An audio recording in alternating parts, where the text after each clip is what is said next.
into 0 IPS points, you know, try again next month. And Tekken Master fighting his way, going through a tough losers run and working it through, stunning the young kid from Texas, Deoxys, man, to get in there and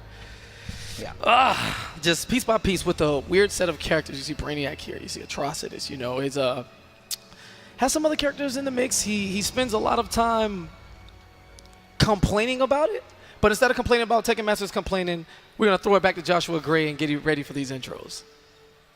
Ladies and gentlemen, our next match is a best of 5. Loser goes home. From Bahrain, a top 3 contender in E-League 2017, Nasser Esports Tekken Master. Oh, this is so godlike.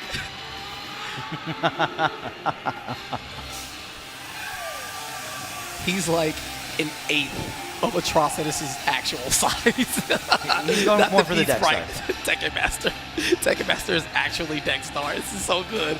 That's who's controlling Atrocitus, and that's just how it is. Is this like Saudi Arabian trap? Hey. Yo, he's just casually chilling in the ring like, this is my house. This is what I do. I like this song, though. It feels good.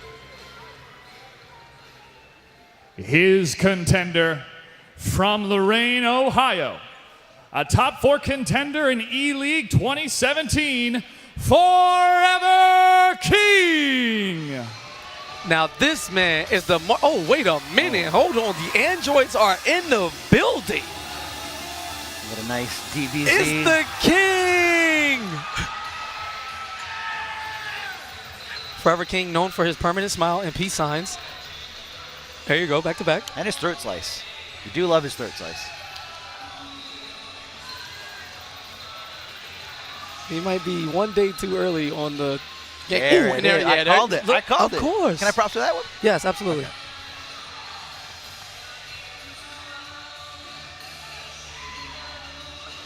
Okay. Tekken Master is not impressed. Not in the slightest.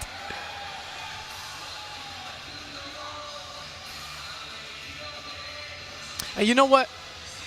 You know who needs props? The unsung heroes. Shout out to production and my man who is sitting in the ring holding to ropes to ensure that these players actually get into a wrestling ring like actual men should. None of this bottom rope nonsense from 6-footers and none of this, you know, one hand in the middle tripping, getting caught in the ropes. Shout out to the young dragon who, you know, he tried to take the book batting in there. Hope you're doing good, kid. He's just an unsung hero, so thank you, my guy. Yes. Thank you. It's the little things. You got to make sure it all goes according to plan. So yeah, Tekken Master, you know, what's got to be going through his mind right now is, you know, who King defeated to get here. And King's last opponent, he took a 3-0 over Scar. Scar rocking Brainiac, and we've been seeing a lot of Brainiac from Tekken Master lately. And, you know, I feel like if that was his go-to character in this situation, he's really got to be looking at a backup plan because King looked like in complete control. I mean, the permanent smile, I'm just shook. You know, King is always happy, win, lose, or draw, no matter what it is. And again, you talk about Brainiac and matchups. Tekken Master plays like none other. He is definitely one to take massive risks. He believes in his gameplay in full confidence and a lot of unsafe things here and there. He's going to test your wit. He's going to test your reactions, all of it, because he wants you to kind of let loose and play at the same, you know, for lack of a better word, Maniac style as himself. And you can't out-Maniac a Maniac. Forever King, known to be, you know, extremely solid. Batman is the name and the game. Very solid, very patient. Had a fantastic set with Dizzy, you know, TT all the way out here from the UK. And we just saw all type of just fundamental footsies plus just weight. And he has no problem draining out that clock as we saw last year here against White Boy. You know, he threw 200 batarangs in one match. The actual factuals, 200 batarangs. That's a lot of batarangs. Yeah. However, you know, since then, you know, Forever King had a great both of these players here had a great Season 1. Both finalists there at E-League in top 4. And, you know, Forever King being the main reason why Sonic Fox did not make it to the E-League Final Four. And, you know, he's just always a player to be, you know, reckoned with.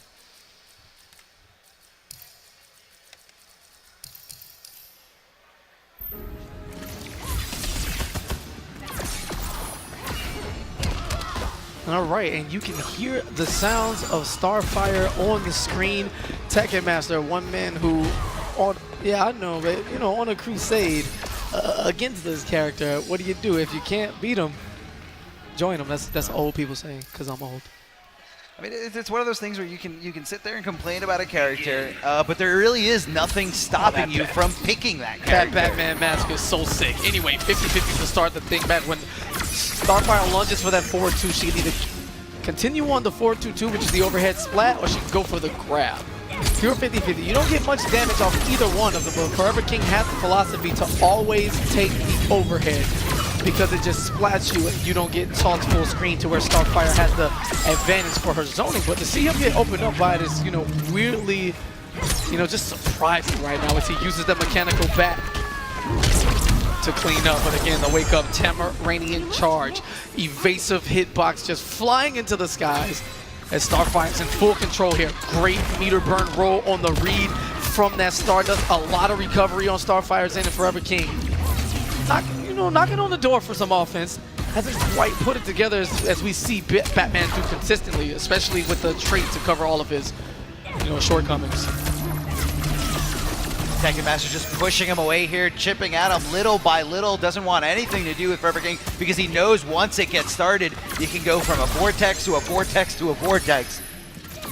All right, Tekken Master taking his time, filling it up with those straight shots. King extremely patient, not eating any of them. And there it is, the up battering on the read.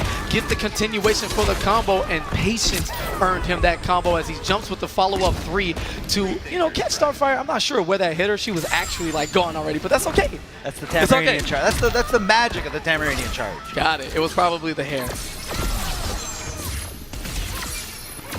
Forever King loading up that bat, just inching his way in. He knows the longer he takes, the longer, the faster that mechanical bat is ready to go here, using the interactable. And I like the idea there. He looked the meter burn roll to cover his approach with the battering so he can go into whatever pressure he wants. But Tekken Master just catching him on the startup frames of that release. And again, anytime in plus frame situation, throwing out that Tamaranian charge to try to get to escape some wonky stuff going on here. More patience from Forever King. Oh, catches her in the air, but doesn't convert with that mechanical bat. All right, keeping it safe on the meter burn, and caught pressing a button is Tekken Master. It's going to get opened up. A great defensive here, left, right blocks, but the meter burn up ring. Such a fast move. Batman leaning back, massive exploding hitbox, and easy combo conversions as he forces Tekken Master off of his clash. And Tekken Master opting to actually hold on to that 1 meter because he knows it means a lot of chip damage, and that's all he needs in this situation. The Tamaranian charge.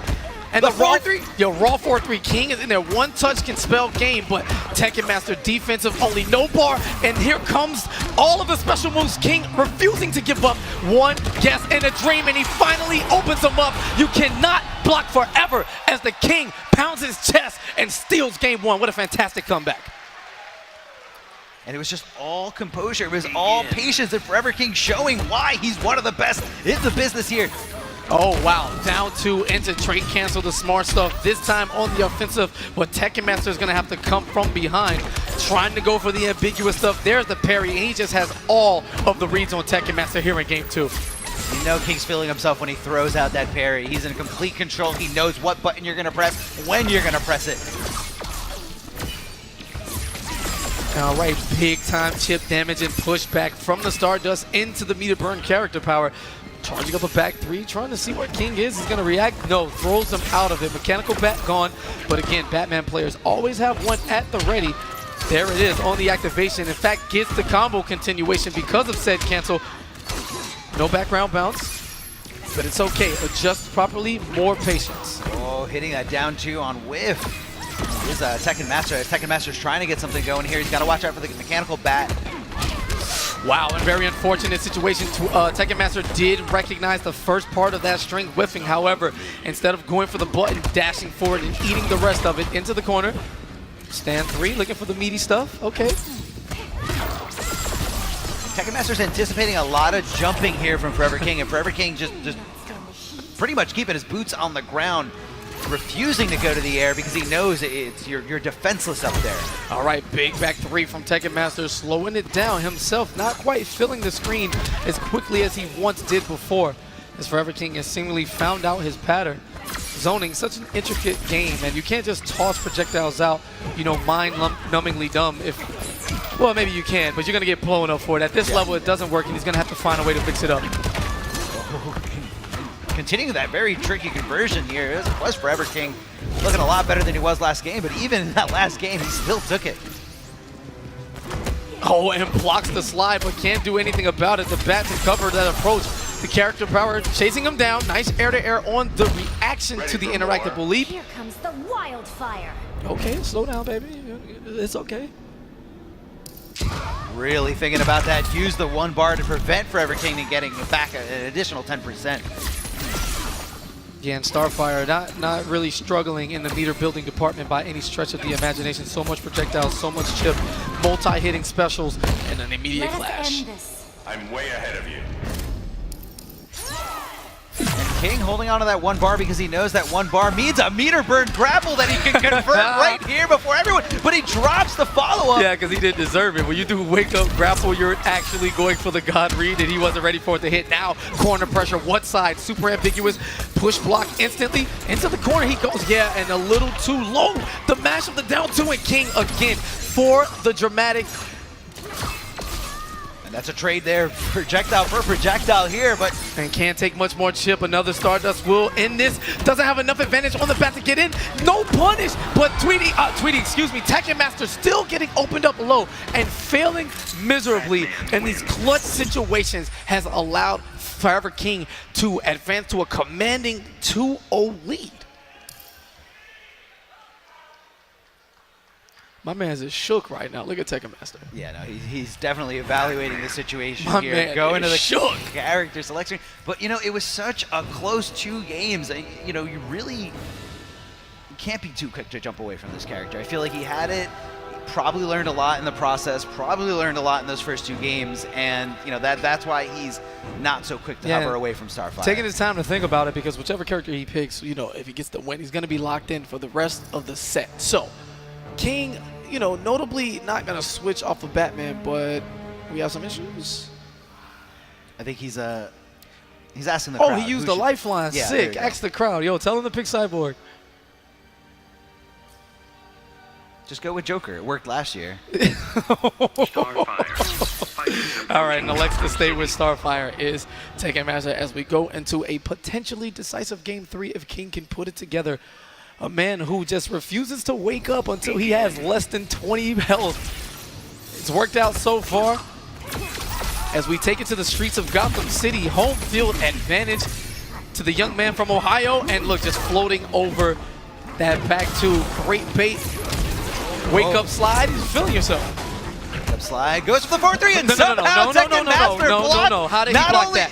he blocked the overhead over on the other side here. Check I the heard you controller. needed to be a Jedi to do that. Check the controller right now. I don't approve.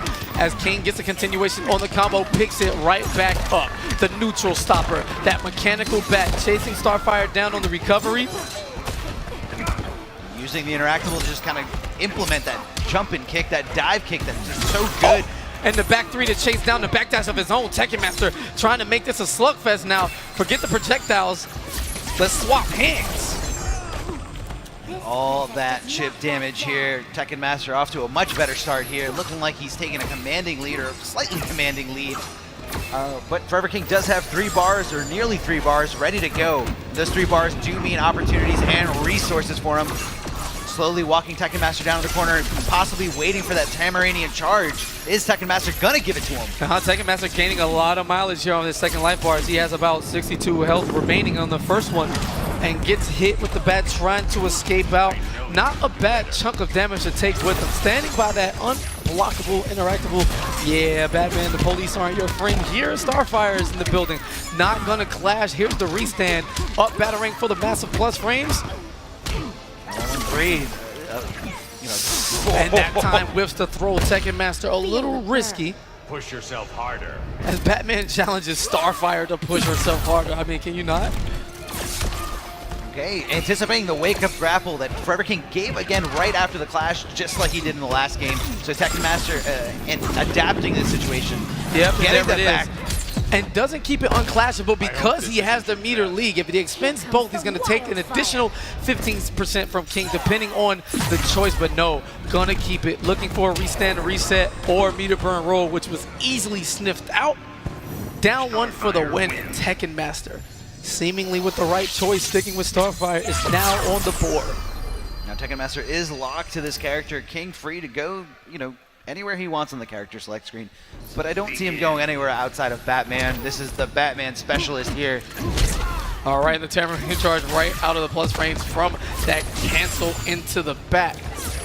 Trying to, you know, reset the tempo to that of the first two games where he started out heavy zoning and had massive, well not massive, but good enough life leads to where King had to make the comebacks, which he did. However, Tekken Master probably infinitely more confident as he got the game on the board. He knows he can do it, but this time King is on the offensive. Here we go, we're gonna leave him in a standing position. Yes, goes for the cross of forward three, and again, Tekken Master blocking it. Are you a god? Don't answer that. Anyway, to the corner we go now. Big time chip damage, building some bars. Starfire nearly full meter as he tries to halt his approach with those straight shots. Oh, not high enough to get the conversion here, but keeping the momentum, just jumping three after jumping three here. Not enough to do enough. And Forever King using the interactable. There's the reset! Sick stuff coming in from Forever King. This should be enough to kill with the background bounce and what looks like a sequence of Tekken Master straight walking into the second health bar. Turns into King resetting it and now being in control.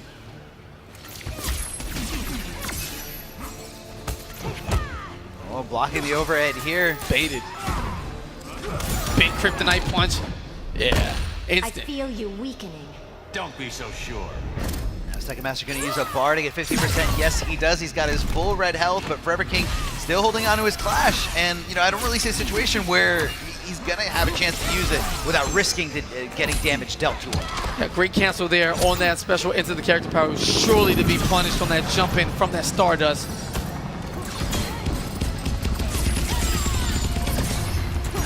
Oh, and dashes head first into that meter burn up rank. So much mileage for Batman players across the world with that move. And the disco lights wakes up, hitting on every direction possible. You would not jump over this, but instead invincibility on the interactable to escape. King with a big time advantage, but Tweety. I keep saying Tweety because he's Master. Look, Tweety is synonymous with Starfire. I'm sorry, Tekken Master. Anyway, wake up, down two. Does he keep this unclashable? He does not. Goes for the combo. He already used. And he already used a clash, so it didn't matter. And now Tekken Master, not Tweety, forward twos his way to death. Oh man, hold on, muscles. All right, hold on. Trying to flex for him as Forever King figures it out. Great sequence there. I love the movement in the corner. Using that back 2-3 string as Batman, you always look to make a move, but people forget that you can actually special cancel it. So he cancels into the interactable to get the dive kick, continuous plus frames, go into more pressure, meter burn up ring, whatever you want to do, because that's what Batman does. He kind of has his way. Sure. Yeah, you took him to Gotham. Did you think you were going to win? No one wins in Gotham besides Batman. He's the law there. Yeah. And we're going to take a quick break, guys. Don't go anywhere. Promise again, it's going to be quick.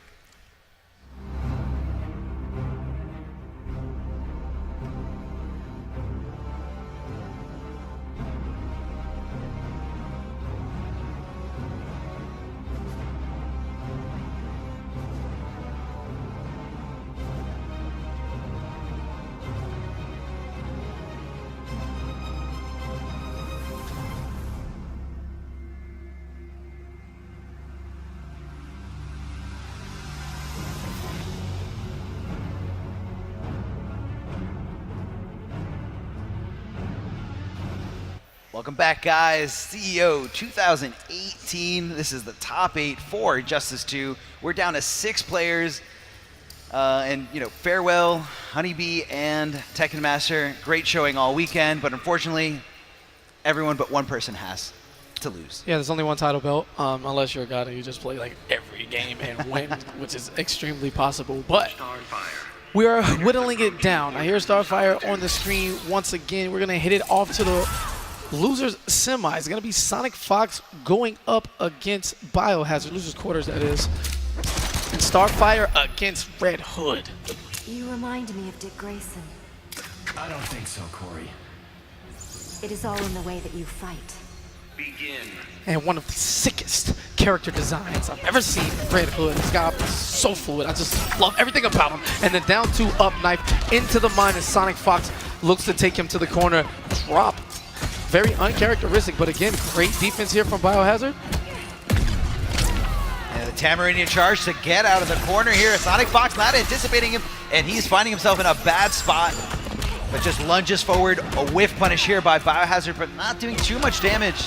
You know, it's just really not Starfire's strong suit. It's more about just keeping, you know, away, keeping the zoning mentality, and just throwing those projectiles everywhere. Wow, and 2 quick hits, destroying both of those wake-up options from Sonic. Tried to dodge away, but the jump 3 catching that escape, and then the forward 2 hits quickly to break the armor on the back 3. A little too late there on the lunge as Sonic Fox gets caught. Trying to make his way in here, throwing those Gotham Stars and converting here. The meter burn mine goes off right away. So much range, and the Gotham Timberlands enough foot leverage to boot her halfway across the screen, trying to chase down Plus frames. And who cares about Plus when you Tamarinian charge in certain situations? Biohazard seemingly finding one here against Red Hood. And that was a reversal punish there by Biohazard, understanding the character, understanding his opponent's options here. All right, gets the throw now. Sonic can't take any more hits, and that string is so consecutive. If you just guess wrong, you're not going to be able to react for a clash in time. And there it is, the invincible wake up here from Starfire, but Sonic Fox a little patient, waiting it out and just pressing buttons when it's pretty much his turn to swing. But Biohazard looking like he's running away with this, utilizing those zoning tools from Starfire. Ooh, and what a reaction from Biohazard. The down back 3 disco lights to the losers column as he goes up 1-0. Meter burns it for the extended damage there at the end. And Sonic Fox, you got that look in your eyes, kid. You about to change? Does Sonic Fox have a Starfire? I feel like there are very few characters on this character select screen that Sonic Fox does not know how to play. But he's switching over to Michelangelo, a character, you know, like you mentioned before, a character where he won an entire tournament when this character was a week old. Now, not too many changes have been made since then, so you know we can continue this dominance here with this Michelangelo, the mix machine here, hitting him with the overhead, sliding under. Yeah, he's going back to the strategy that worked. You remember, you took out Honeybee earlier in the tournament in this exact matchup. So, feeling comfortable in it, very familiar, liked the way it worked, and a little early on one button for the punish, you know, and Biohazard not punishing either. A little ugly situation there. Follow up with this drop, Tamarinian charge into the backdash. A lot going on, but let's see who's able to pick things up. Oh, trying to backdash, but the shell mill comes chasing you down. And wow. Meter burn back 3, jumping in the air, extending the combo and pushing Sonic Fox all the way to the corner here. He does have access to that bear trap. Is he going to use it or save it for later? No, Sonic Fox going back to the middle, trying to just eliminate as much real estate from Starfire as you possibly can. Just sniped out of the air there, the disco lights. And such range, great omnidirectional tool there. Sonic takes to the skies and Biohazard is ready to body him right away. Trying to gain some mileage, of course. Where'd that pizza come from? Chill, we don't question these things. Swamp Thing went and got the delivery and passed it out on the back. That's how he got it. All right, to the corner we go. Looking for the fuzzy mix-up. No, instead keeps it Plus. Down 1 into the shell drop on the recovery overhead. And before you can finish the sentence, he's already in his next set of mix-ups. But terrible drop as he swipes him with the skateboard. Because I'm a hero in a half shell. You know, down G's such a great option when you run into Starfire at that range. You know the button that she's going to be wanting to press. And that's really how she starts her normals. It's really how she starts her offense. You know, when you finally chase her down, and speaking of chasing her down, that Shellicopter might be it here. The down 2 and Sonic Fox with the equalizer here, tying up the set 1-1. All right, now we are in the wrestling ring. He does play a character with wrestling moves. Will we see said character here as Sonic Fox ties it up at 1 game apiece? He is hovering over it, and he selects Bane, Venom pumping through those veins, cold-blooded Canadians.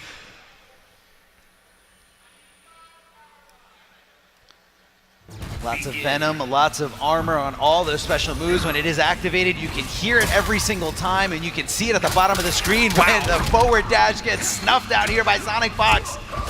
All right, there's the drop. Doesn't have Venom activated, but goes to level 1. Chases down the back dash. Splat for your troubles. Jump in. Keeps it safe. Sonic Fox taking his turn now. Looking to gain that hit during debuff, but instead it's the Bane charge for the knockdown. Armors through that wake up, bounce cancel, and he gets punished anyways. 2 bars for 2 bars, and just like that, Biohazard on the offensive. More Venom, more power. Everyone trying to get Sonic Fox to advance here, and Sonic Fox does, hits him with the throws. He gonna go to the other side? Yes, he does. He's cheating, that's assist. All right, gets the jump in attack, and again, checked with the reaction on that forward dash. Easy punish for Sonic Fox. Wakes up with the charge, meter burns it, 250 damage, please. Oh, and just a raw wake up here, a raw uppercut from Biohazard. Sonic Fox punishes it accordingly, and Biohazard still in the corner here. Does Sonic Fox back off, or does he just continue his pressure from here? Doesn't matter, gets poked, baits out the command grab. 2 hits to break through that armor, goes to level 2. Sonic Fox in trouble, wakes up immediately. What a challenge. Goes to level 3, looking for the bounce cancel. Oh my god, and I like the idea, the overhead splat, but because he spent the meter on the bounce cancel right before, he didn't have it. Sonic Fox given the second chance at life, but again, this is 1 Venom combo away, but level 3 debuff. This could spell death if Sonic can find the opening. Oh, plus Venom's up, level 1, there's the elbow drop, 1 bar meter. Will he expend it? Yes, he does. Goes to level 2 now. Meter burns it to keep it safe, and no, in trouble. Trying to mix him up, 2 hits to go through the armor. Yeah, Biohazard has to clash. Cause I'm a hero in a half shell. Turtle power? Oh, sorry, I'm showing my age. Big drop boot across the screen now to figure things out.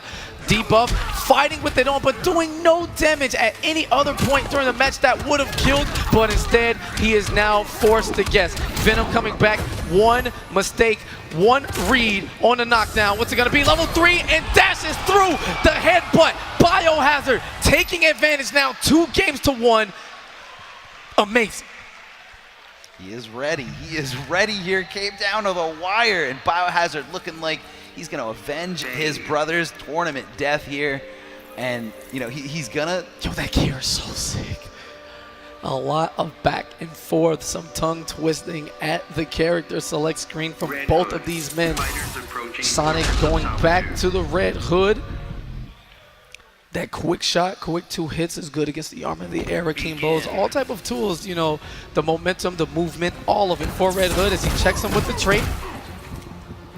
And again, check that forward dash, and this was the opening Biohazard wanted to start this game with. Goes in with the body splash. And that's just confidence, you know. Biohazard's forward dashes have been getting checked with full combo punishes. And what does he do to open up game 4? Forward dash immediately.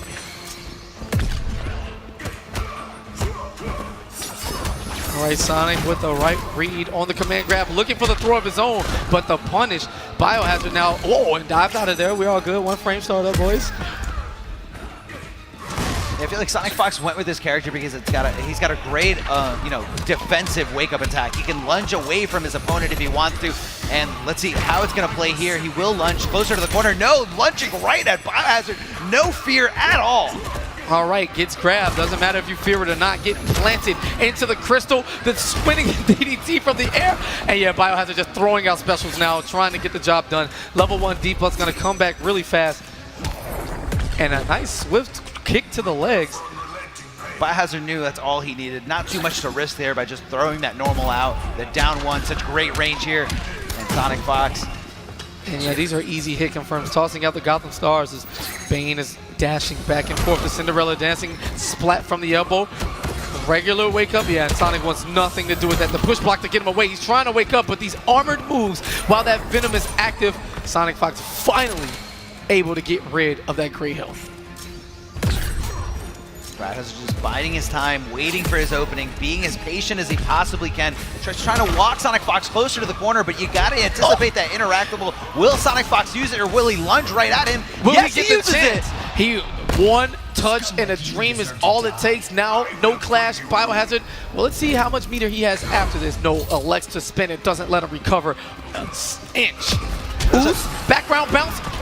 And there's an air escape here, trying to get some time here, and Biohazard taking it over Sonic Fox, 3-1, avenging his brother's tournament death, and this man is feeling it right now. Oh, wait a minute. The tide has changed, and Sonic Fox will not defend the championship. No belt for you.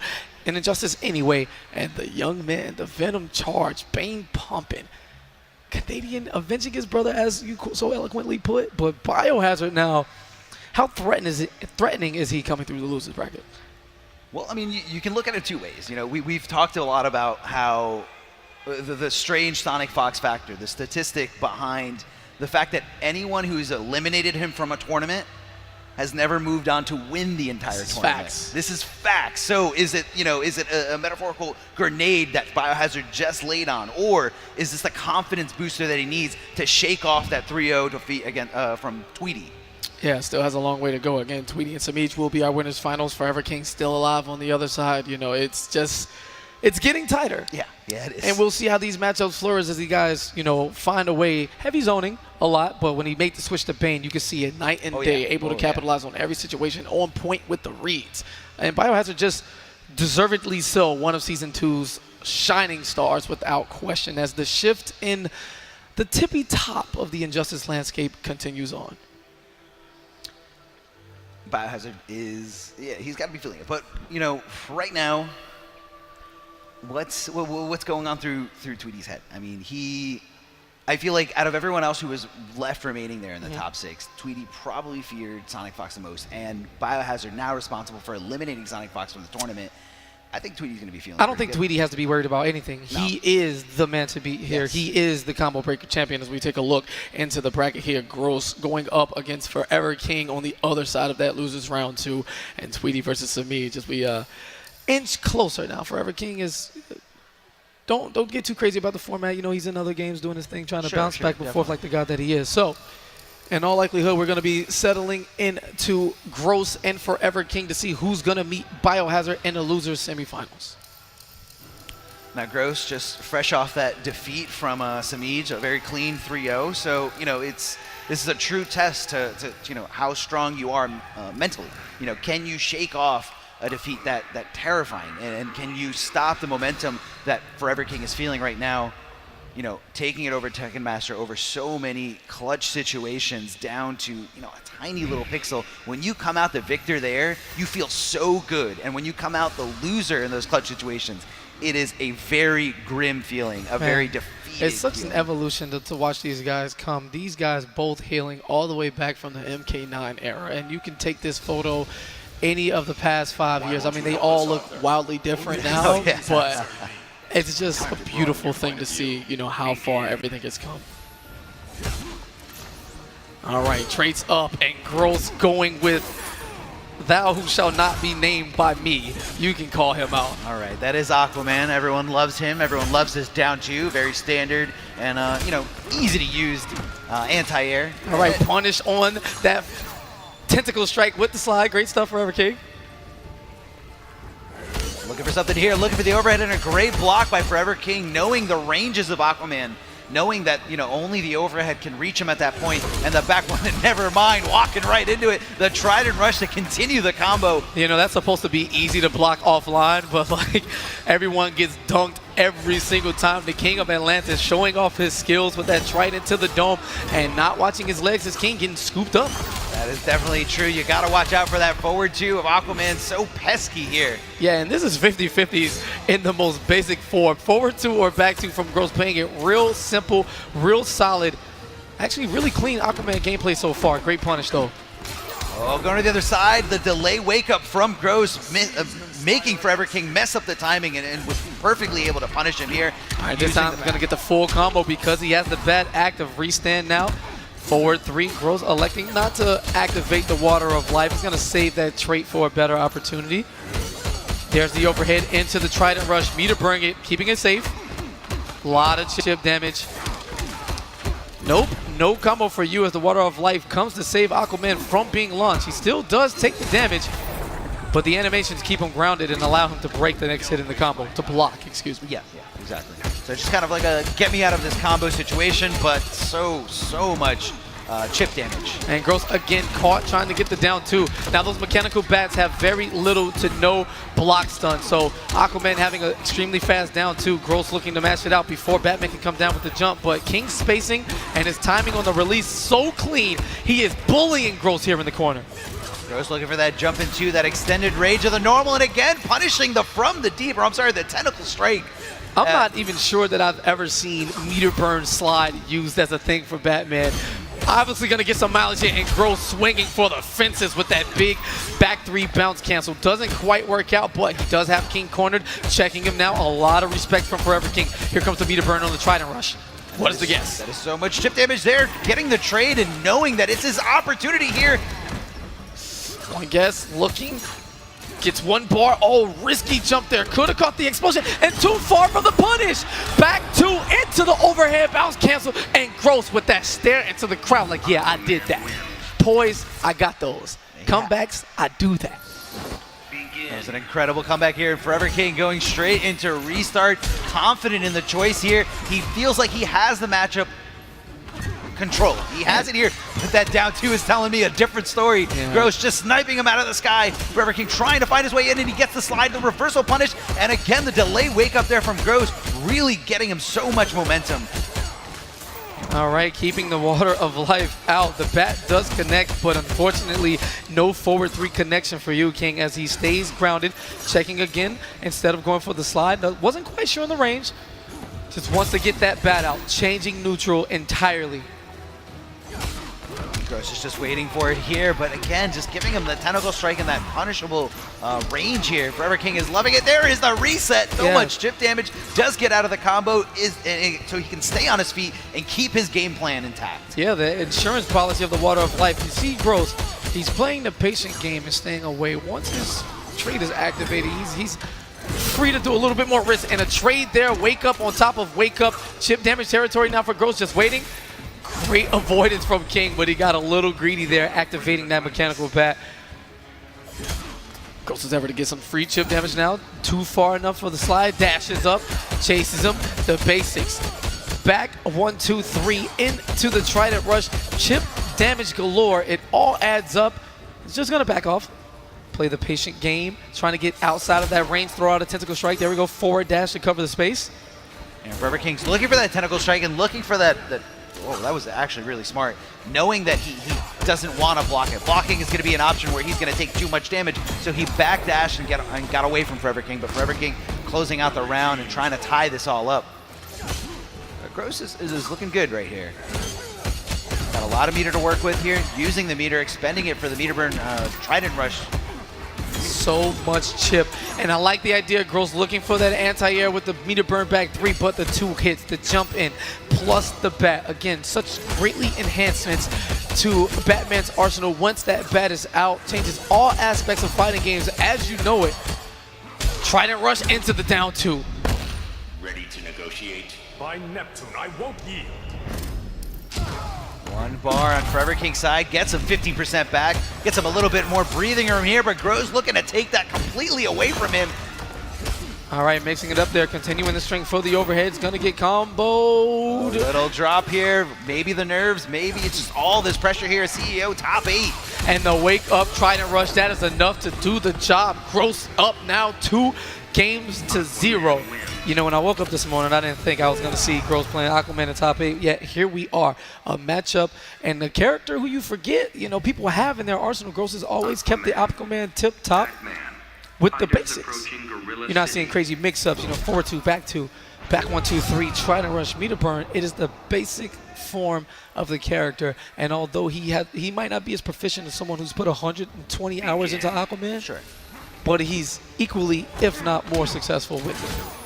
I mean, it's a very basic game plan, like you said, and you know, I can definitely see Gross utilizing this. I mean, how do you take a 2-0 lead over Forever King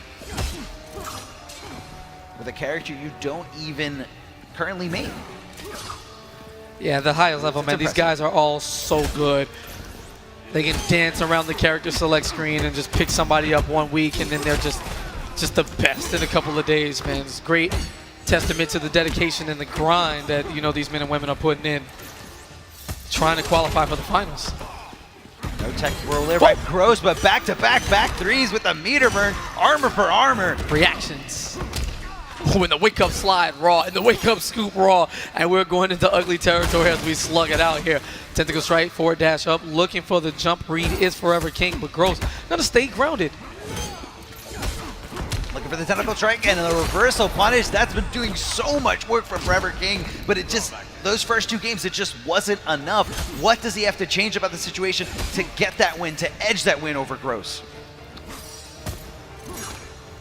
Trying not to walk, you know, too freely and get caught with the tentacle strike, but instead wakes up. Gross with the immediate trait, expecting to be punished at that position on the screen. Background bounce in play here. There's the back 2 into the Trident Rush. Full stick of bar for Gross. Easy decision to meter burn that. Stick a fork in him. I'm not repeating that.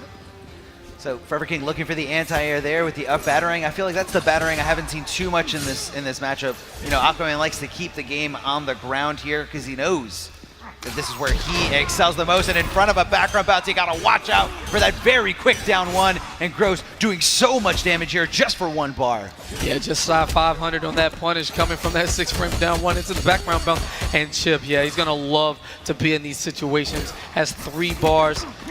Any touch is going to lead into a meter burn, trying to rush every single time. Yeah, King forced to push block, doesn't want to take it. Water of Life not quick enough to get you out of that first hit initially. Yeah, King in big time trouble here, facing elimination. 1 touch into try to rush, not even going to get there. And Gross with the 3-0, advancing to play Honeybee in the 4th place game. Gross was a complete draw here. I mean, I feel like he kind of just took a book out of, you know, the strat from all the way back from Injustice 1. What do you do against a Batman that has so much presence there in the air? Just the jump 2, storms of jump 2s. You use a character that has a solid anti-air. Okay, while you're reminiscing about Injustice 1 Batman and salty that meter burn rings aren't plus 800 anymore, we're going to take a small break and we're going to get Miguel right.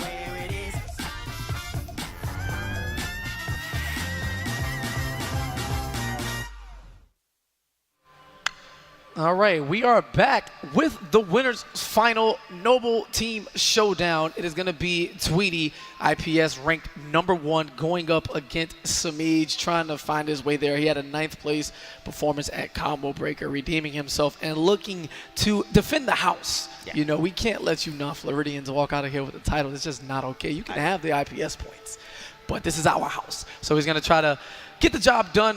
This matchup, you know, these guys play online and practice a lot. Two of the most seasoned guys in terms of matchup experience and just getting games. I mean, I swear these guys have like 1,800 million hours on the game. I mean, if you look at Tweedy's rank points, that man is just so Is he still ranked #1 on the leaderboard? If he's not ranked 1, he's like either 2nd or 3rd. I know him and Forever King were fighting for it for a long time, but you know, it just shows you that Tweedy's just putting in so much work into this What a game. god. My man is actually out here winning majors against the world's best competition, but he still wants to be #1 in online ranked on top of that. What a god. Yo, dominate both aspects and show you that it doesn't matter where for him. Again, not season 1, it's season 2. And Tweedy is the man on top of the mountain. Look at the head nod. Yo, chill. He's feeling it. He's getting comfortable. He's got to be, you know, he's got to go up against his teammate. So, you know, either way, we're going to have a Noble player here in Grand Finals. Just about which one is going to be thrown into the Sharks down there in the losers bracket. And, you know, Tweedy and Samij, I'm sure they have so much intel on each other. And I wouldn't be surprised if maybe one of them decided to pick a different character. I know I've seen Samij playing a little bit with Ivy. Samij struggling with his real-life execution right now. PS4 controller, 10-0 matchup, free. It's a tough life for Samij. Yeah, it only sucks to be like 12 and get second in the IPS finals, and win like 50K and play still, games and be a god and travel the world. Yeah, a tough life, man. tough life. Tough life. You really don't know what you can do once you're having a little bit of pad issues here. Right. No, I think everything's all squared out. But Samij, I feel like if you watch him play casually, he's got a whole slew of characters. But when it comes down to business, it's always Catwoman. So this is just like, oh, look at Tweety looking at the camera. He loves it. He loves the attention. But this comes down to Tweety being able to kind of. I feel like he's 100% sure that Samij is going to go with Catwoman. I'm sure he's studied everything there is to know about this character. But who is he going to be going with? Tweety played so many different characters. If he goes with Starfire dominates, maybe that gives him a platform to not really downplay the character anymore. So you're very conflicted in this situation.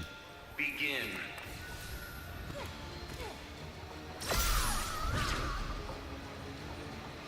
Not only are we having issues with the controllers, we're having issues with the headset. So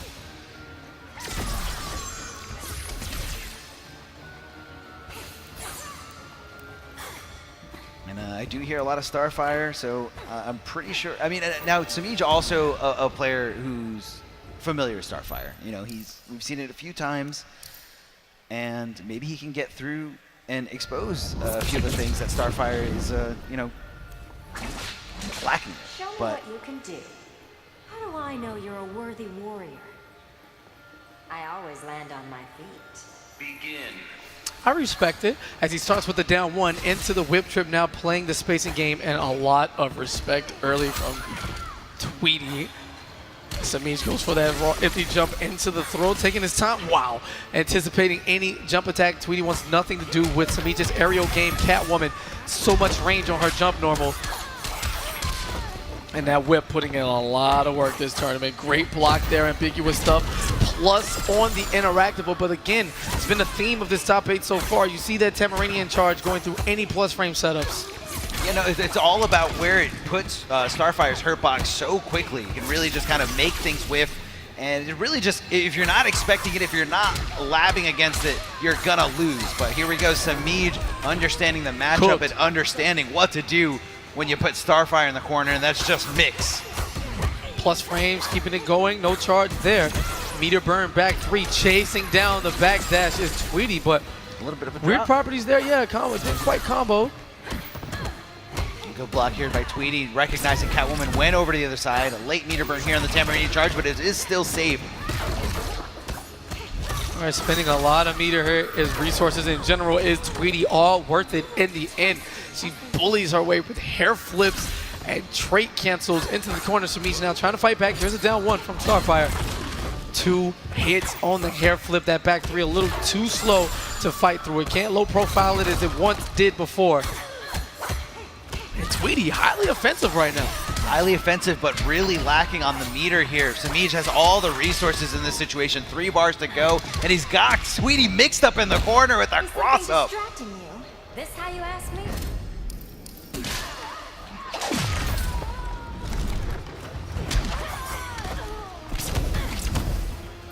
Now, I like that down 2 cancel into the character power. Just trying to keep it safe here. Starfire down to absolutely nothing. One more touch will be enough for Samij to take the first game. The meter burn back 3 flips And out. Extremely questionable decision from Samij. Instead of looking to clash, he goes for the air escape and loses the game. Not a good look here for Samij. Samij's kind of questioning that, like, did I really decide to air escape instead of... I don't get it. Tweety had no bar. He had 2 meters and his clash, and for whatever reason, he looked for the air escape, shaking his head in disgust. Huge momentum shift right there. Tweety was dead to rights, and he essentially gave him the game. I think what happened there was possibly afraid of it and didn't want to take any kind of damage, possibly thinking that, Tweety would just finish it with the unclashable forward 3, and, he thought it was his opening. He thought, let me keep the momentum hot. Let me swing and get the momentum back on my side instead of putting it in the neutral from the clash. All right, there's the punish now. Gets as much as he can in this junction. Starfire not known for her combo damage, but the back 2.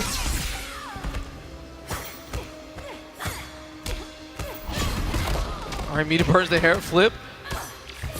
A lot of patience there. Looking to chase down another backdash. The placement of his Stardust really, intricate and next level as Tweedy as he usually hits it on point. But Sami's caught, hand in the cookie jar, trying to interrupt that blast. Instead, eats it face first. There we go, punishing that. Didn't meter burn it, or didn't have the meter to meter burn it and keep it, Yeah, Tweedy a not little punishable. too liberal with those hair flips, consistently throwing it out without the meter burn. I don't think he's not trying to meter burn it, but not recognizing it when he doesn't have the bar for it. So instead, eats a punish, dash up, back three as we get closer and closer to the corner. We've seen the work Sami just put in, and right on cue, blowing up that wake up. Sharpen her claws. Okay, Catwoman, I see you. Wow, face full of flames, get back. expending that interactable in the corner and tricking him here. Instead of going for either of the follow-ups, he just stops and go for the meter. We're back three, continues the combo and checks out here, trying to take this away right now, expending all his resources. And Samiij has a full stick of butter here, 4 bars or super, can do anything he wants with it. You know, that's doing miles of work for Tweedy right now, just faking it out. There's a forward one to go under that back two, looking for an anti-air attempt, and here we go again. Corner mix-up, blocked successfully.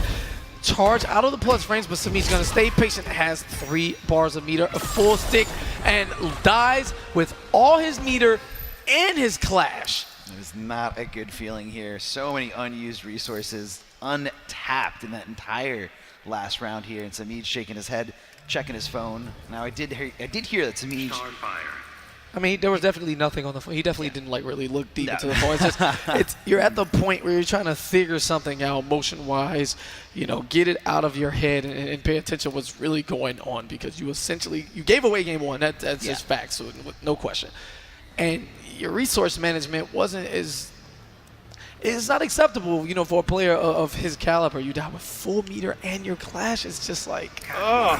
Yeah, no. And Samiij knows it, readjust in his seat, looking to bunker down, and Tweedy in all confidence and poise, just ready to close the door and solidify his spot in the grand final.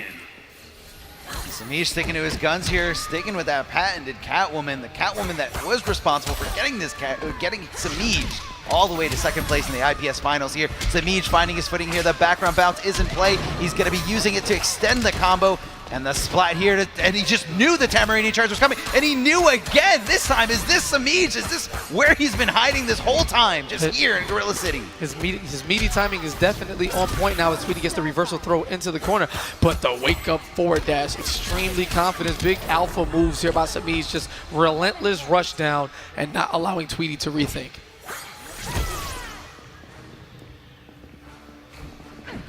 Oh, whiffs almost the entirety of the string. No challenge from Tweedy. And the back three to catch the forward advancement. Thanks to the background bounce. Going to get a healthy amount of, wow, a questionable drop there, but still good chunk of damage at 377. I feel you weakening. I can't be tamed. 2 bars to 1, and Tweedy decides to hold on to 1. He knows it's going to be a blast from there. Never mind, looking for the meter burn forward 3, that overhead beam from Starfire, and it's just not getting him what he's looking for. Samiij all over the wake up of Starfire, and Tweedy doesn't want anything. He doesn't want to risk it. He's going for the delay wake up, trying to hold up his defense, but it's just not working here. Samiij trying to run away with this. He's in the corner. What's he going to do? Wake up gets fully stuffed here, and Samiij showing you how you hold down Starfire on the wake up. All right, instant rematch from Tweedy into the back three, backdashing under now, getting a bit frisky. Great placement of the Stardust right in front to stop an hyper-aggressive Samiij and his tracks right now, and we work it towards the corner. Tweedy backing off. Meter back three, that stagger doing so much for Tweedy, faking it, not going for the full commitment here, and is just able to catch Samiij off guard. This is a bad look here. Look at the chip damage so much now. Tweedy in the driver's seat, full control, brings out the wake up DP, and man, 99% health lead here for Tweedy. Samiij is gonna have to figure something out fast. Flipping over to the other side. Yeah, and there's a punish. Samiij getting desperate here with the cat dashes. Gets the cross up. This could be the start of something. Go. So the hard splat, the semi-hard knockdown here, and again, keeping Tweety down when he's got him in the corner. This is where Samiij can really take control against this character. And just like that, he's cooking this life bar as fast as he got in that lead. Challenges the plus frames. Is Tweety's going to lose that on the trade for the combo continuation? And man, you know how deadly the corner is in fighting games overall. And Tweety's going to clash immediately. Cat's gotta have secrets. A little bit of an overextension here by Tweety, but he was just kind of, trying to play the safe game. Didn't want Samiij to utilize any bar to deal some damage to him. But Samiij trying to play the passive late game here and gets a clash of his own. Wow, and it's surprising that Tweety even gave him the chance to clash there. You would think the 4-3 back 3 was coming in, but instead it's going to be 25% health regeneration for Samiij. And now the corner where we saw that first round get extremely ugly, extremely fast. And here we go. Samiij picking up where he left off in the first round of this match, baits out the hair flip. Tweety has no bar. Samiij building on block there. And catches him. This should be enough to do it. No, does not follow up with the combo. Instead, looking for chip damage. Not sure if Samiij looked to push block or whatever have you, but let's go of the button at the end. And Tweety with the stare of death into the crowd. What's up? What's up? That's one time for all the haters who hate Zonin and who hate Tweety. Y'all can hold that. That man is in the grand finals of back-to-back IPS major events, and Samiij is going to have to go down. He will. Oh, what's up? Smash that button. That's the button. Trade, boys. That is the win button. Is he XYA carried? That's what it says. It doesn't say B. It says carried. That's Starfire carries. I don't know, you can say that, but if it's that easy, there should be other Starfires here. Well, there are a few. Nah, Tweety's just a god. You got to hold that. But Samiij will be awaiting the winner of our next matchup. It is going to be Gross. Fresh off of that Forever King elimination, bringing out the Aquaman, going up against Biohazard, who's probably riding the most momentum out of anyone in the losers bracket, defeating Sonic Fox with an impressive Bane performance as he adds those to his collection over the years. I mean, what a place to really showcase that Bane, right here in the wrestling ring, right here at CEO 2018. And all of these men putting in massive work today, 3 O's and 3 1s across the board. Everyone not choking, no clutching, no heartfelt. We're not dealing with this nonsense, but we are inching closer to the end. Let's see how these guys handle it as they get set up. Biohazard, once again. Will he start Bane? We all know Gross has the Green Lantern in the pocket, comes out on rare occasions. It's like family-made, special character. But running the majority of this tournament with Black Adam. Let's see if they stick to their guns. Biohazard, I feel like I've seen him going, everywhere. Even in this top 8, you've seen him picking different characters. Maybe his Starfire's just not ready. But, Gross, again, another player. I didn't think we were going to see Aquaman. I haven't seen Gross's Aquaman in a very long time, especially after, the character was normalized. And it's a really good word. It was normalized. And, he used him in this right situation, used him in a situation, in a favorable matchup, or a matchup that at least he felt more comfortable with playing. Could be something to do with the wake up, could be something to do with the normals, just being able to hold down, Batman from starting anything he wants to start. But Black Adam, Bane, I feel like when Bane has, here we go, we're gonna have Black Adam and Bane. Black Adam, known for not really having too much in the department of wake-ups, but excels in every single other department, in mobility, in damage. This character has almost all, but, how much easier is the job going to be for Biohazard if he can hold down a character with no wake-up? That's got to be going through Gross's mind, but I think he's confident enough in his defense that he can see things coming a mile away.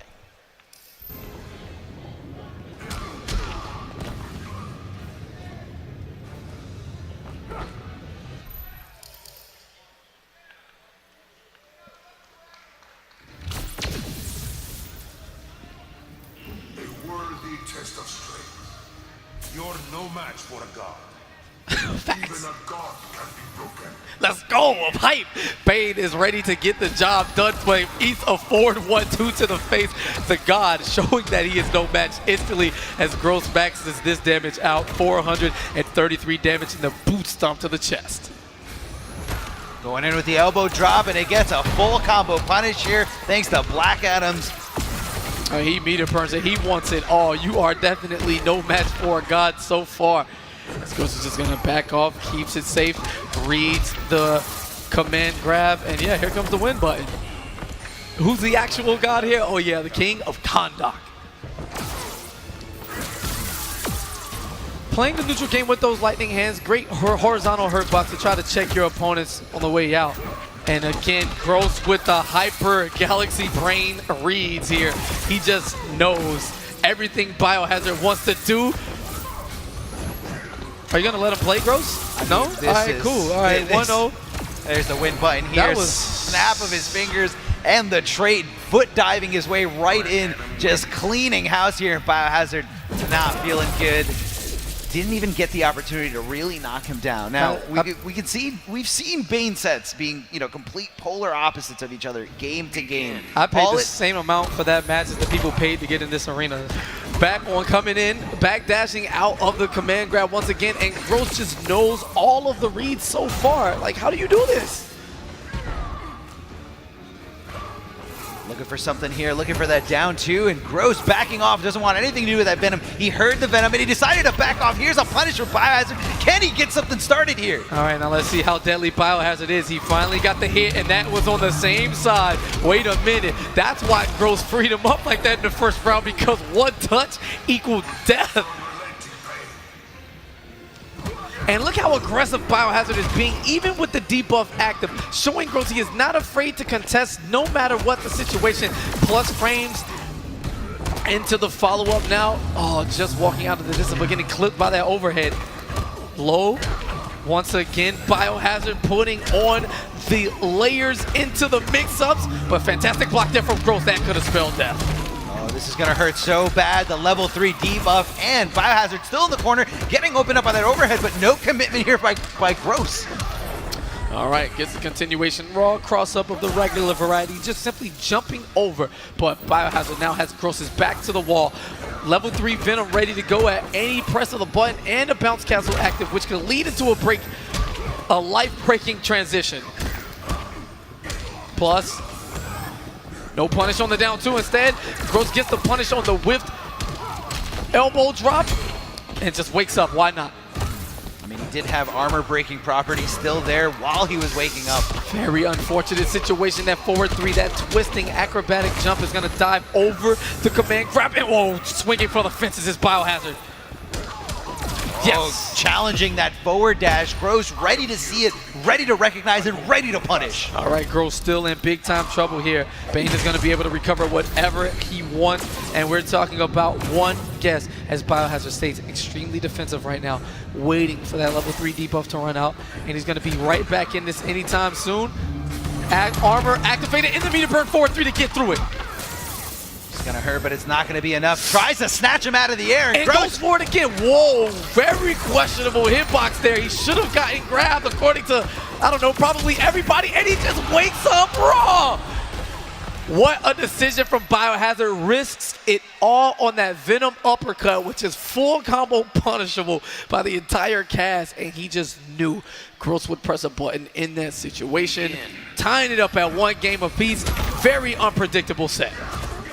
The overhead leading into the command grab, holding on to all this momentum here, letting the debuff rock because it's only level 1 and it's already up, trying to snatch him out of the air, trying to just keep the momentum going. Oh my God, and Biohazard will not take his foot off the gas. The tombstone from the skies and the Venom uppercut. Wait a minute, do we have a shift? That is a true perfect there on the first round. Biohazard has not gotten touched, still hasn't gotten touched, backs off, doesn't get the lightning cage punish, but still keeping on the pressure. I think Biohazard wasn't quite okay with being called free in that first game. Gross in big time trouble here. He hasn't actually got a hit in this entire set just yet on this game. Excuse me, not the set. And okay, Gross has said, oh no, level 3. I thought it would break it. No.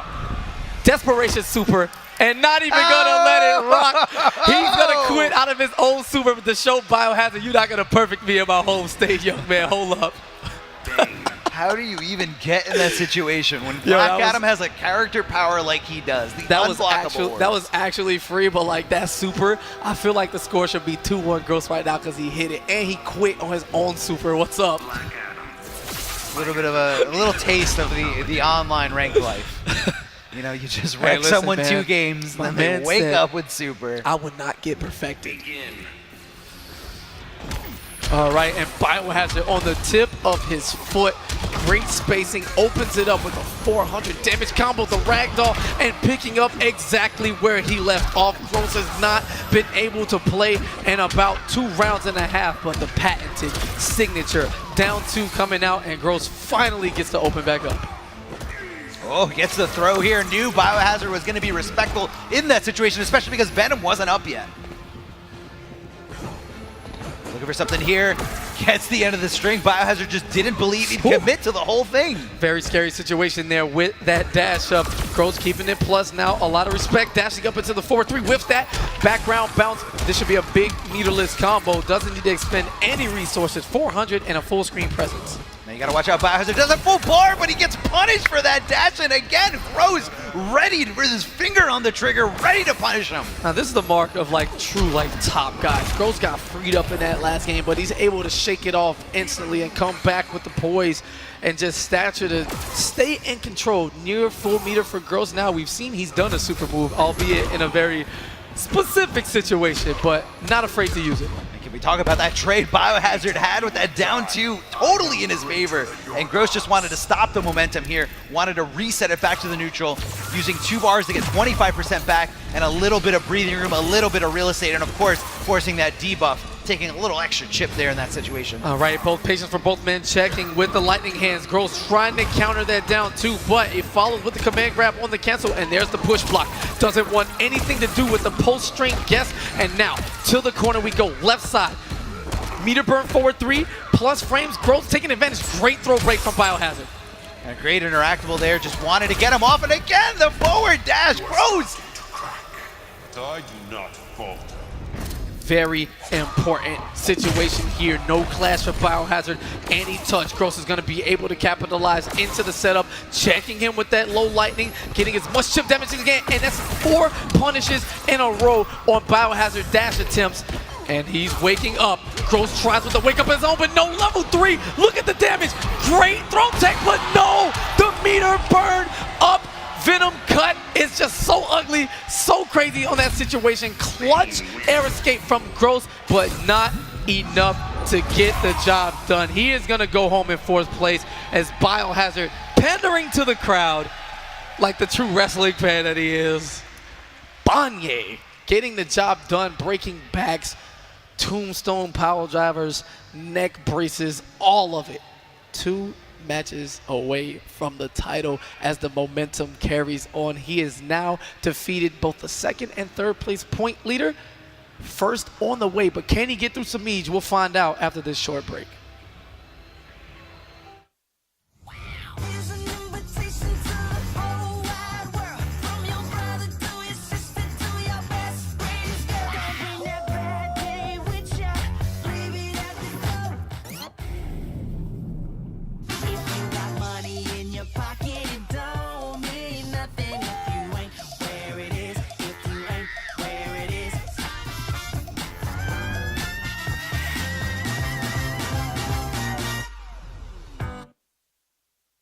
Guys, and welcome back to CEO 2018. For those of you who don't know, this is now the Biohazard show. He Absolutely. is definitely the crowd favorite right now. Granted, Tweety is definitely playing super impressive and just poised and clean and just mopping, but this is without a doubt. The Bane train is running wild through Daytona Beach to see just how far the young man can take it.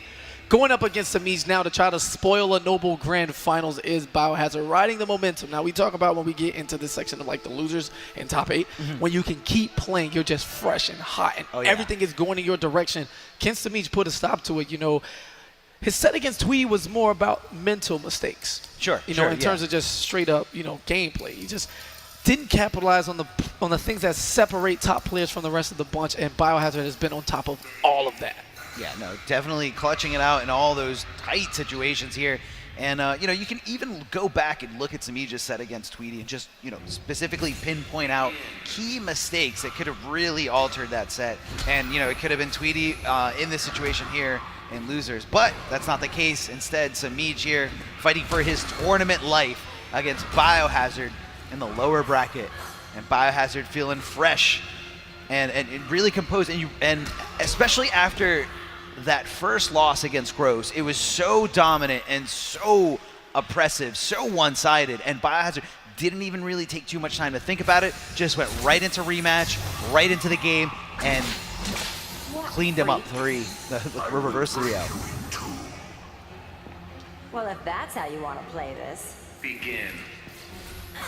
This Bane gear, man, it's so good and reminiscent of the Gross set. Doesn't quite get the combo, but again, that max range down 1, tipping the toes of our beloved Cat Lady. Here's a second chance at it, goes for the forward 3 instead. Keeps it basic, looking for the chase down, and great cancel on that string so he doesn't commit and get whiff punished. Good recognition there by Biohazard, really the trait of a top player in the hit confirming department. All right, taking his time. Wow, and the big bait from Biohazard. Here's the bounce cancel. The Venom runs out, so he's not going to get the entirety of the damage, but I mean, I'm not going to get mad at 520. We'll take it. Why not? It's just level 1 debuff, not too much to really, worry about here. Oh, and not far enough. Using the interactables to kind of maneuver around the stage is Samige, but Biohazard, just patient as ever. Has the life lead, dashes up, and gets rocked by that back jump 1. Background bounce. Oh, a little bit of a drop here by Samige. Possibly needs to adjust for the bigger hitbox that is Bane. All right, that back 2 with the connection into the trait, trying to crack him with that whip. Let's see how good the Venom works. Jump in. Great backdash from Biohazard. Not going to deal with any pressure in back-to-back situations. Dash forward, and Samige immediately jumping out, wanting nothing to do with those armored specials. Oh, the down 2 into the command grab, the dig throw, and he goes to level 3 just to make sure it does enough damage to kill. And he just came off a debuff. Great recognition from Biohazard to crank it on up and max that damage out to secure that first life bar. Great whiff punish there, keeping her in track right behind the background bounce, hovering it around, and yeah, commits a little too early, but no punish from Samige.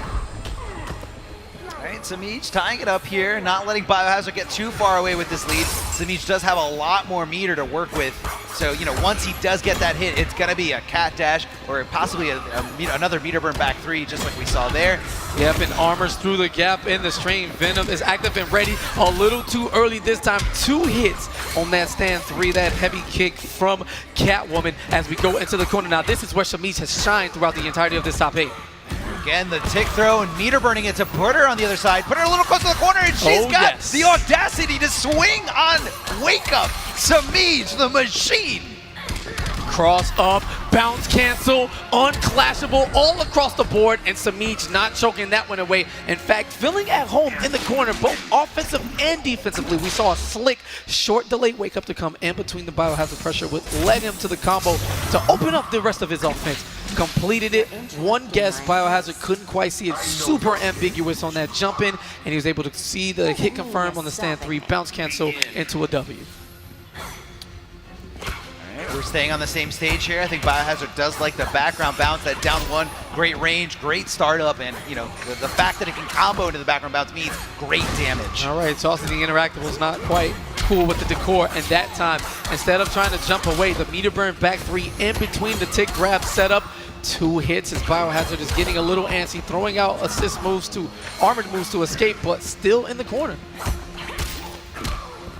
Right, sneaking Samige there, trying to armor up, trying to meter burn back 3 out of the pressure here. Biohazard making sure that this combo hurts and holding on to the momentum. And just a ragdoll toss. However, on the continuation, the gap in between that string, Samige meter burn back replacement so well as Biohazard drops it again. Very crucial drop there. Now he's still fighting to get rid of that great health bar. Gives up, which is a very important lead. All right, armor on armor.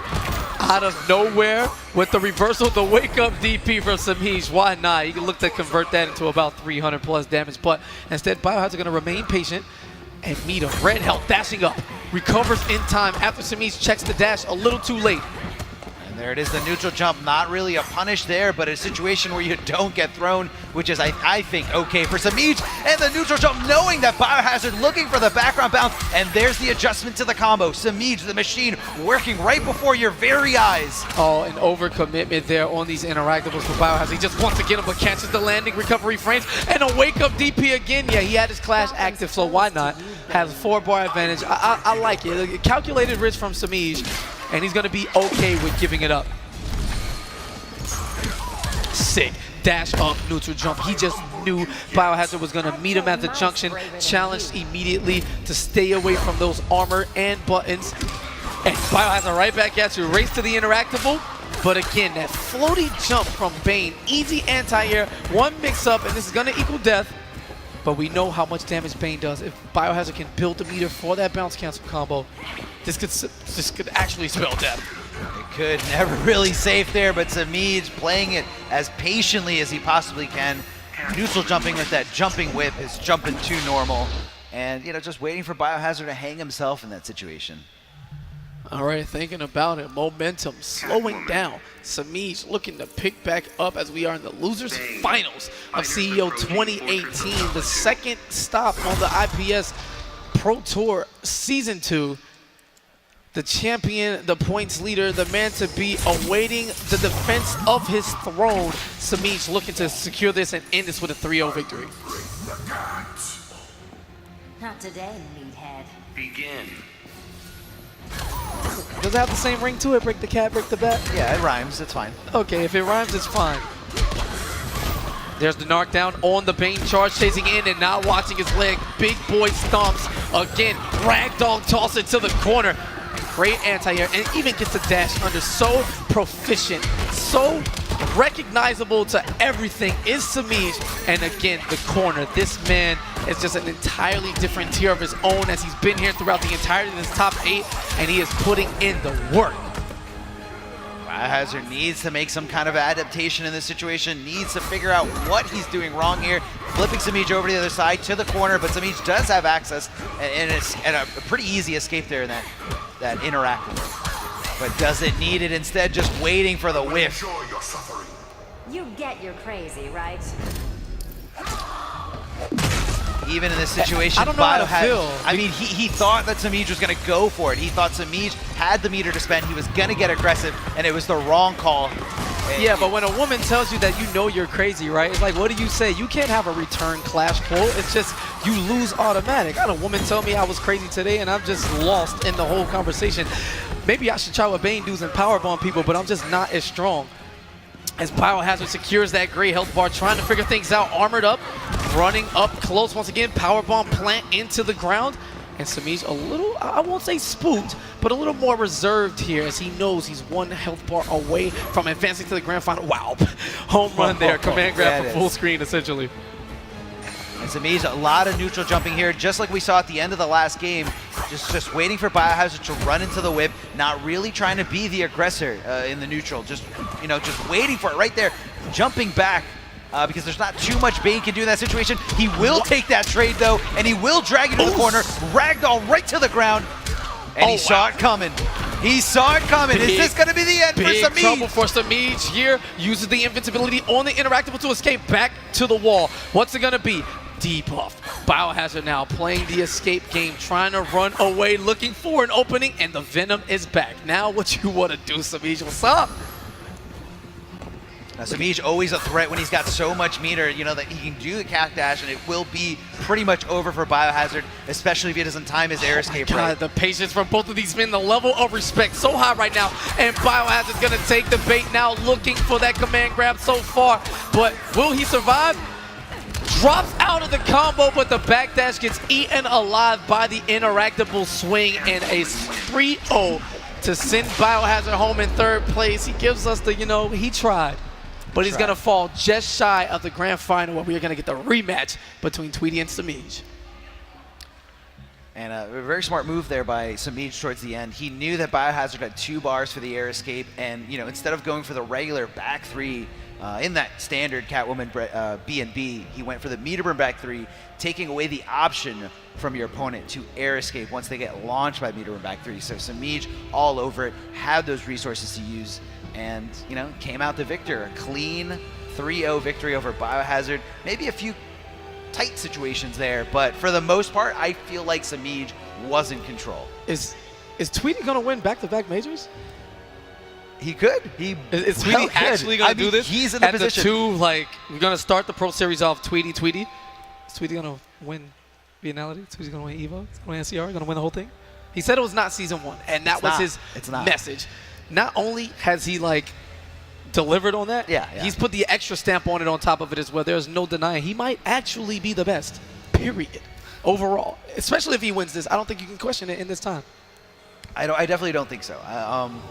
It's looking really confident this time, eye on the prize. Last time Tweety, this time, a year ago, maybe he was looking for the online route to make his way into E-League. Didn't pan out, but he was focusing a lot on a lot of online play, not really going to the later Pro Series events. But I feel like that time gave him enough to really look within himself and see what it's going to take for him to be the best. And he had all the prep time he needed, clearly. Winning Combo Breaker here in the Grand Finals on the winner's side against an opponent that he's already defeated, an opponent that he is knocked into losers himself. He is feeling really good, and this is going to be this could be easily a back-to-back victory from Tweety. Now, can Samij, pick up the pieces? Can he, look back on that winner's final set and say, I made a few mistakes. I know I made a few mistakes. I didn't get outplayed in a lot of situations. I just got to cover it, and I can take this victory. I can take this victory over Tweety. Either way it goes, the trophy is going to return home to Noble Esports tonight, and it's going to be Starfire once again. Tweety looking to seal the deal, avoid a reset, and go home as the CEO champion.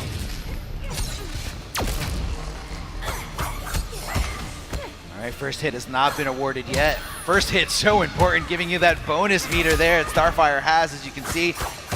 Few options here and there. You can go for a meter burn forward 3 just like Tweety did there. You can even just meter burn that trait, the trait that everyone loves so much. The back 2 as a great anti-air and a great transition into the back 3. All right, gets the continuation on the combo there. Great meaty swipe with that standing 2, just going across Samij's head, covering both the short and long delays. Meter burn back 3, and again, Samij, these last 2 sets, all of these neutral jumps on big-time reads, looking for these advancing normals, and they're just coming out into full combo punishes. Staying aggressive up front, and we are in the corner. This is Samij's house. Offensive, defensive, all around. Into the knockdown here. Won't be enough to kill, but gets the meaty set up. And again, it's all about keeping Starfire down, not giving her access to the wake-ups, but thanks to that one-time use in Interactable there, Tweety does edge it off over Catwoman, and now Catwoman just needs to breathe on Starfire to get rid of this tiny little pixel. How far can Tweety take it? Not too far, says Samij. Hear me roar.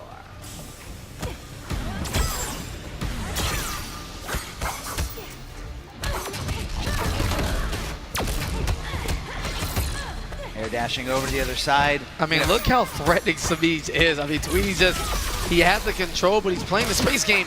Got caught lunging out a little too far and baits out the wake up, and another one right on top of it. Neutral jump Feel you king. weakening.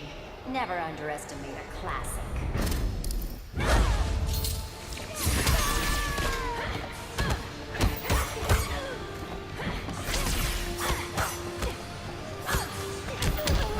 All right, catches him not poised, ready to just walk back after the poke with that standing 3. I mean, not the standing 3, but going low. And Poke's just gonna trade him out, plus frame, staying on top, neutral jumps. Back 3, chasing down the back, and again, a whole entire sequence where Samij refuses to clash in the situation. And now he may not get another chance, but instead cracks the whip on Tweety. That is 1 game up, 5 to go, as he needs to successfully complete a reset first and then win another first of 3 on top of that. Yeah, so since Tweety is in winners of this Grand Finals, he's got 2 tournament lives left. Samij needs to win 2 sets to secure that CEO belt. All right, Wake Up Interactable. Take a little invincibility with some unblockable on top of it. Wake Up, keeping it safe, and challenges, expecting the high pressure from Samiij. Tweety goes right under it with that low poke of Starfires.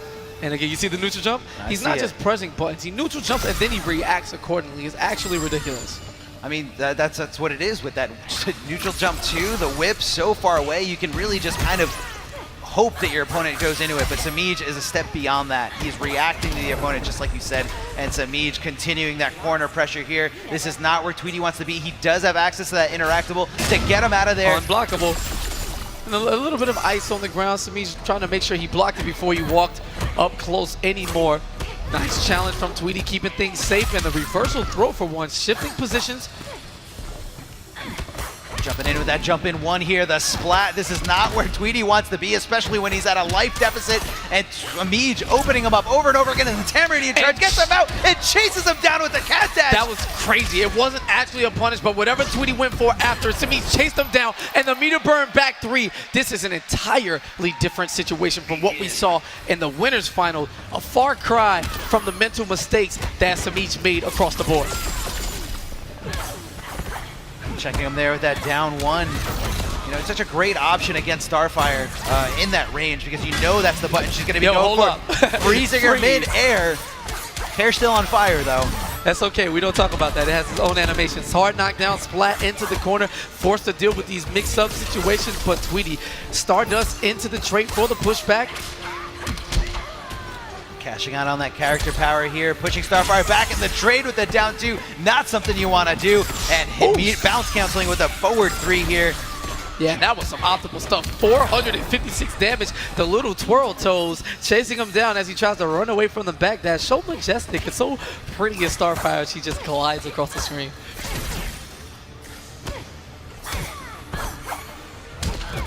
Oops, forward 2 right to the face, getting tossed back the other way. Tweety trying to get the spacing game up once again, but a hyper-aggressive Samiij is going to go right under that back 2. That Stardust is going to do nothing in the air. Hard knockdown, not enough for the kill, but chip damage, no. Tweety wakes up, and Samiij right back at you with the DP. Uppercut to uppercut. Samiij right now in a great position here. Tweety with his back up against the wall, and we've seen how impressive Samiij has been on the knockdown against Starfire, so Tweety wants nothing to do with it. Yeah, what a whiff punish in that situation. A lot of recovery on meter burn, back 3s and forward 3s when they whiff, and an easy grab for Samiij, as Catwoman has one of the better, advancing normals. That forward 1, so good.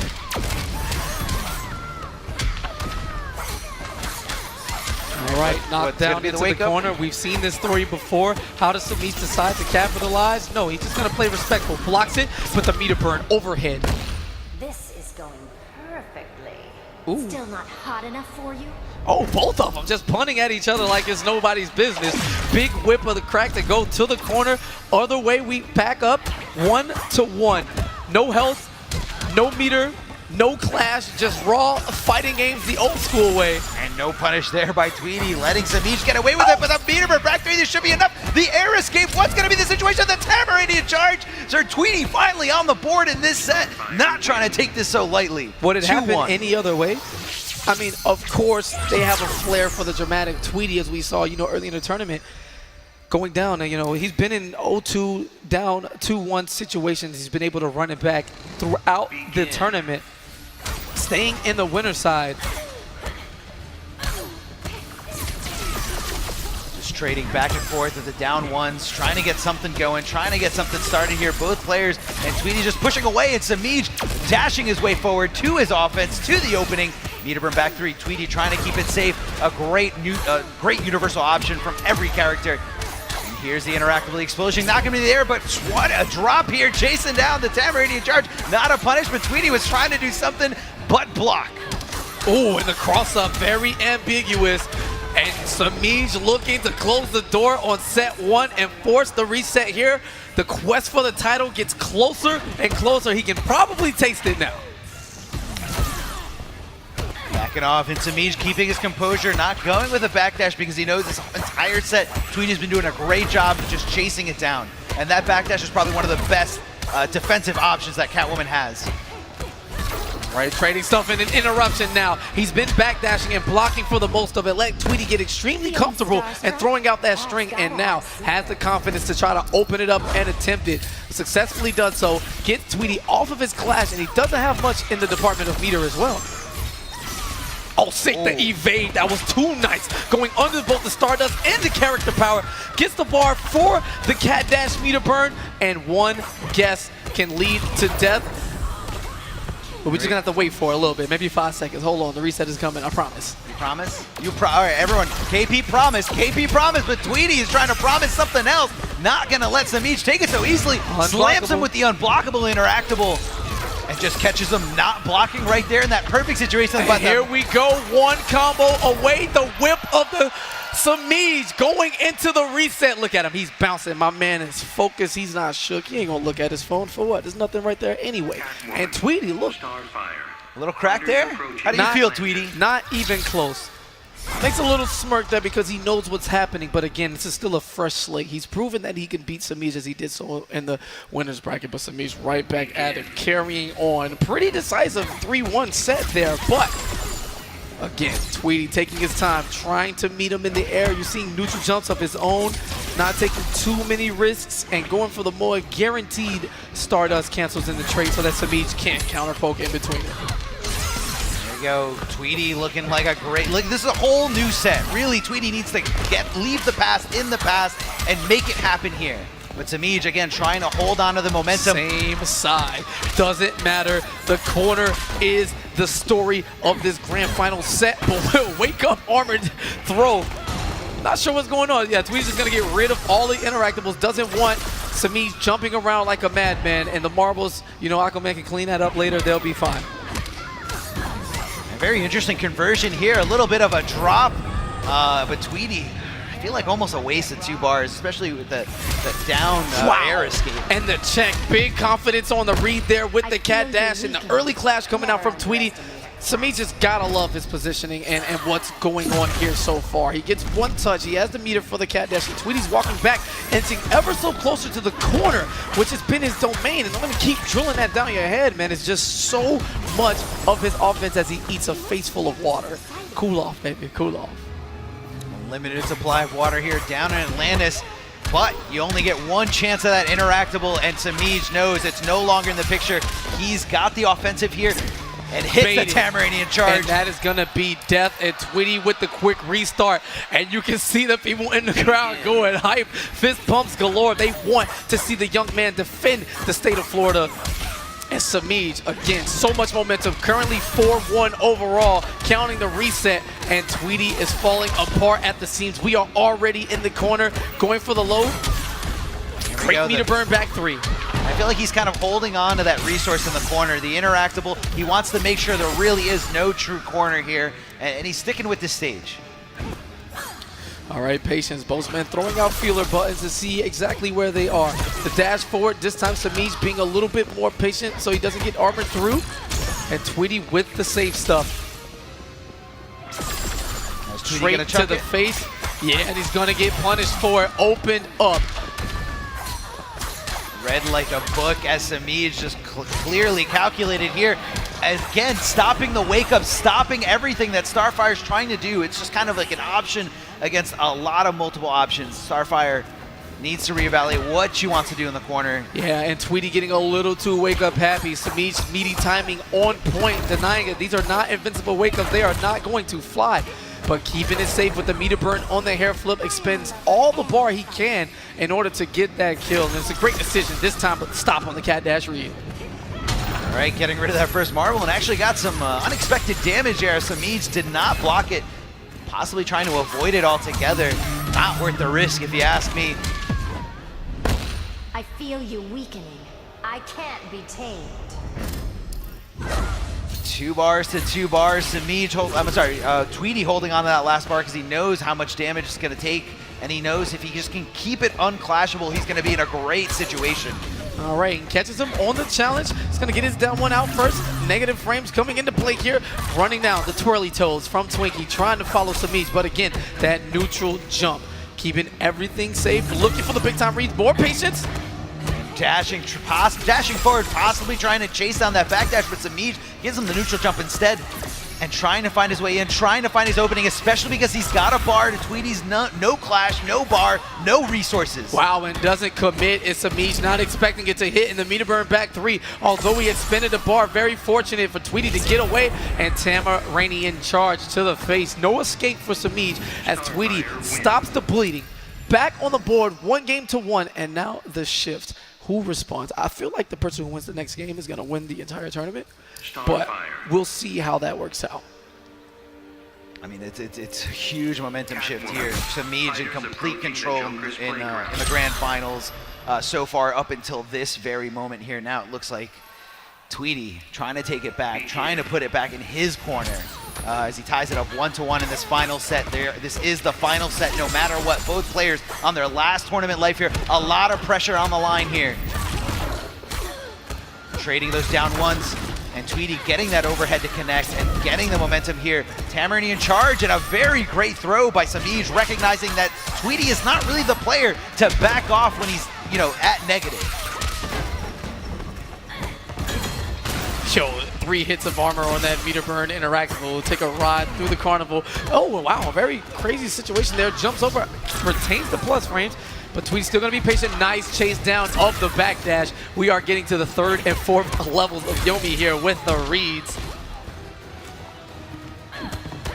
Jump in, gets blocked by Tweedy. Smart stuff here, recognizing that as soon as you go to the air, you gotta look out for that overhead, but you gotta also watch out for that meter burn back 3 down here on the ground. But Tweedy looking to chip away. The Tamarani charge misses, and the cat dash chasing her down over to the other side. And Samiij trying to see how far he can take this little pixel. Oh, big mistake there from Tweedy. Can't get that life bar. Now he's going to eat the combo. Yeah, he has the clash. And I'm just so impressed with the spacing and how smart these 2 players are, man. They are definitely, a cut above the rest here. And just outside of the range, Samiij knew that. Again, with the spacing, they know the game so well in and out. And that practice is just showing off in spades here. Sniping this Tamarani in charge out of the air. Conversions in every way imaginable. Samiij continuing with the momentum and catches the Tamarani dash once again. This may be enough for the kill. It is. It's Samiij now 1 game away from winning CEO 2018. And he took that little pixel literally as far as you could possibly go. He's feeling good, but Tweedy trying to put a stop to that train and trying to put a stop to that backdash. 468. We are doing the big boy damage right now. Down 2 gets the trade. This time Tweedy on point with the anti-airs. And Samiij card pressing buttons, eats the hits. Yeah, and Tweedy, he's hyper-aggressive. I like the idea. Probably tried to stay airborne to avoid the explosion, but instead dashes into it, and we all know just how dangerous Samiij has been in this corner. And the crack of the whip right there in the corner, and somehow the Tamarani in charge doesn't get stuffed there by Samiij. Possibly a mixed. Stop it. The evade on the projectiles. He wants to stay a little bit longer on this health bar and gets the jump in 2. Back in control. Samiij now 1 sequence away. Tweedy needs to put a stop to this little pixel. He saw what it did last game. He said no more games. Tamarani in charge was going to meter burn it if he did block it. And the meter burn back 3. Tweedy taking the lead in this game 4. All right, so much emotion, hearts beating, pounding throughout the chest of both of these men. Tweedy not trying to get reset and lose. Samiij with the pride of Florida on his back, playing tremendously here in this final set. I feel you weakening. Never underestimate a classic. 2 bars to 2 bars. Let's see who's going to spend what. And Tweedy using 1 bar for 15% of the health regain. And a big miss. That is a full combo punish. And guess what? Corner carry is the name of the game with this combo. Neutral jump again, keeping it plus, spending all of his bar. Knockdown. Tweedy in the blender here. How is he going to escape? He does not get the meter burn back 3 broken, and this could be it. Does he have enough? Gains the meter, hard knockdown, and chip damage away. And Samiij looking, no, Tweedy fighting back, and that is it. Samiij wins CEO 2018. Welcome to Daytona Beach. Leaves Tweedy a bit salty in the chair. You gotta wait for that handshake, my brother. Gives it to him. A little salt there, but man, what a fantastic performance from Tweedy, but the young kid. Can I do it? You can do it. Florida boys, what's up? Oh, okay, go ahead. Okay. Samij, the machine, well calculated, studying all the matchups he needs to do, making all the adjustments, and keeping the mentality that a true winner needs to keep in that situation. It's really, really tough knowing that you have to go to grand finals and face the man responsible for knocking you into the loser's bracket and just shaking it all off and saying, this is a new set, this is a new, you can't live in the past, you have to move forward. And Samij did it. He is your CEO champion. What a fantastic performance, top to bottom. You know, Biohazard making the run, Crows breaking out the Aquaman, Tekken Master all over the map. We weren't even sure, like, you know, he was kind of floundering, made the top 8. Sure, Honeybee, sure. who, we got an OS for him, and it's a fact. The only reason Honeybee lost is because he was introduced as the Flash Lord God. You got the name wrong. That wasn't actually Honeybee. It was Doppelganger. I don't. But because of the integrity of the tournament, we can't run it all the way back then again, so we're going to just leave that alone right there. Stop confusing everyone. Okay, so, you know, a lot of talent here in this top 8. Yes. So many comebacks. You know, we did start off a little bit more dominant, a lot of 3-0s pretty much down the line, but once it got down, you know, to the nitty gritty, once it got down to those few top players, just so many great sets. The Biohazard comeback on Gross dominating Biohazard in that first game, and Biohazard completely shaking it off, and there they are, the best players in this scene. And Tweedy, Man, it's such a rough scene. You look at everybody in the ring all interacting with each other, and Tweedy's just kind of there. You know, it's gonna be the hardest thing for him to, you know, that pill to swallow. But as we get everybody lined up for the belt presentation, we're gonna send you back down to Joshua Gray. CEO 2018, give it up for our Injustice 2 top contenders. In 7th place, Nasser Esports Tekken Master.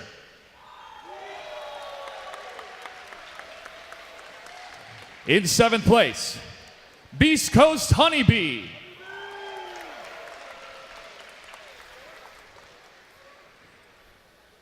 In 5th place, Forever King.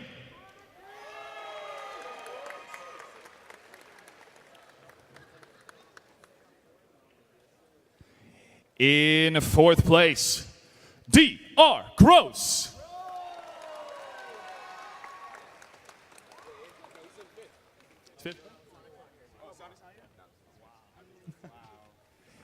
In 3rd place, the Flash Lord God.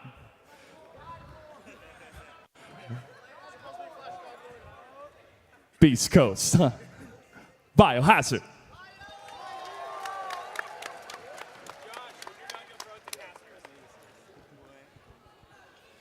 In 2nd place, Noble Tweedy.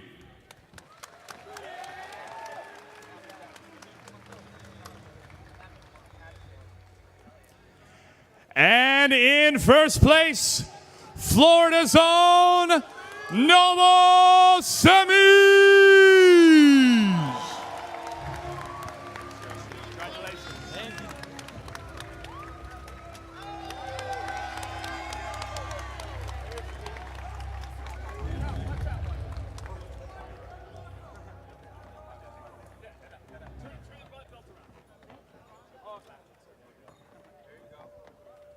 Give it up one more time, ladies and gentlemen, for our contenders. CEO 2018.